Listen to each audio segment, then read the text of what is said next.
Joo, eli sitten vatsalihasliikkeitä. Näitä on niinku ihan lukemattomia variaatioita. Vasta saa tehdä niinku on syytäkin vaihdella erilaisia menetelmiä. Mä näytän tässä muutamia. Itse tykkään tehdä tälleen, laittaa jalat yhteen. Hartiat maa. Pidän kosken käsillä tänne pään taakse. Ja täältä nousen istumaan ja kosken varpaisiin. Ja takaisin.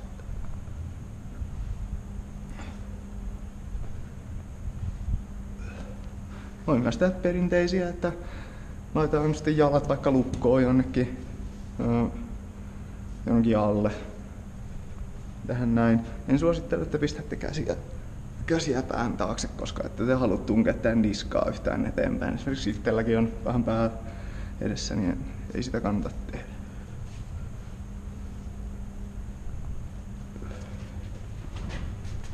Talia on myös hyvin tehokas vatsalihaksille. Voi laittaa tänne esimerkiksi tämmöiset narut tai tämmönen. Tehdä rutistuksia siinä. On erilaisia koneita, mitä tuolla on. Ei niin väliä, missä sen tekee. Täällä on myös tämmönen jumppapallo. Jumppapallolla on aika kiva tehdä. Täällä on vähän kiikkerää touhua. Tässäkin voi tyyliin jalat laittaa jotain vaste. Tää on ehkä helpompi liike, jos on vaikea tehdä perusistumaan nousuja.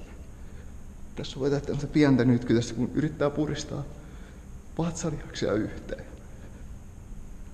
Ja muistaa hengitys. Aina tekisi uloshengityksellä. Uloshengitys. Siihen tyyliin. Näitä on ihan lukemattomia eri variaatioita. Täytyy vaan löytää se itselle sopiva ja vaihdella niitä koko ajan.